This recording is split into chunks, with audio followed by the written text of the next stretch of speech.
Triple one GO గీవో జాంతానై అనుమతుల పేరుతో అడ్డగోలు నిర్మాణాలు. చూడండి, నార్సింగ్ మున్సిపాలిటీ జనవాడలో ఇష్టారాజ్యం, విలాసవంతమైన నిర్మాణాలు, పెద్దల పేరుతో డంకీలు, చర్యలు తీసుకోవాలని స్థానికుల విజ్ఞప్తి. చూసిర్రా ఎట్లుందో? బడాబాబులు ధనబలంతో నిబంధనల అడ్డుగోడలను యథేచ్ఛగా దాటేస్తున్నారు. విలాసవంతమైన కట్టడాల కోసం 111 జీవో నిబంధనలను ఉల్లంఘిస్తున్నారు. అర్ధబలం, రాజకీయ బలం ఉండడంతో అడిగే వారి పట్ల ఇష్టారీతిగా వ్యవహరిస్తున్నారు. ఇది రంగారెడ్డి జిల్లా నార్సింగి మున్సిపాలిటీ పరిధిలోని జనవాడ గ్రామంలో జరుగుతున్నటువంటి తతంగం.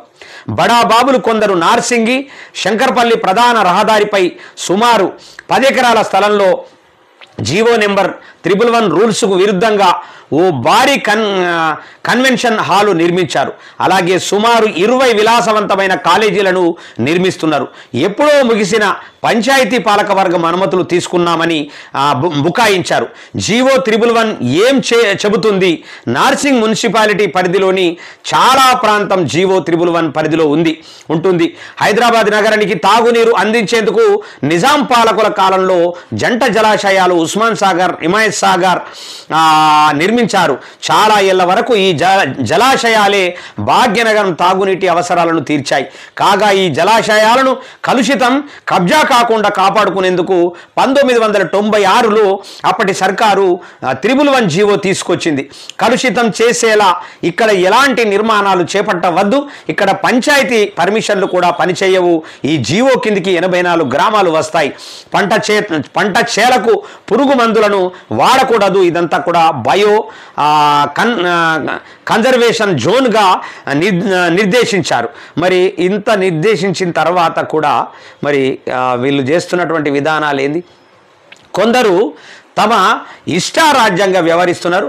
రాజకీయ పలుకుబడిని అడ్డు పెట్టుకొని తమ పనులు దర్జాగా కానివ్వడం గమనార్హం. నిబంధనలకు విరుద్ధంగా, వ్యతిరేకంగా అడ్డగోలుగా నిర్మాణాలు చేపట్టడంతో పాటు నిర్వాహకులు దౌర్జన్యాలకు పాల్పడుతున్నారు. ప్రధాన రహదారిపై కన్వెన్షన్ సెంటర్ నిర్మించారు. దానికి వెనక పెద్ద ఎత్తున విలాసవంతమైన కాలేజీల నిర్మాణం చకచకా జరుగుతున్నాయి. ఇదంతా సుమారు 6 నెలల కంటే ముందు నుంచే నిర్మాణాలు కొనసాగుతుండటం గమనార్హం. నిబంధనలకు విరుద్ధంగా ఇష్టారాజ్యంగా సాగుతున్న నిర్మాణాల గురించి నిర్వాహకులను ప్రశ్నించగా పొంతనలేని సమాధానాలు చెబుతున్నారు. ఇది ఓ పెద్ద ప్రజాప్రతినిధికి చెందిన నిర్మాణం అంటూ దబాయించడం గమనార్హం. ఆయనతో మాట్లాడతావా? దమ్ముందా? ఆర్డీఓతో మాట్లాడతావా? ఎమ్మెల్యేతో మాట్లాడతావా? మంత్రులతో మాట్లాడతావా అంటూ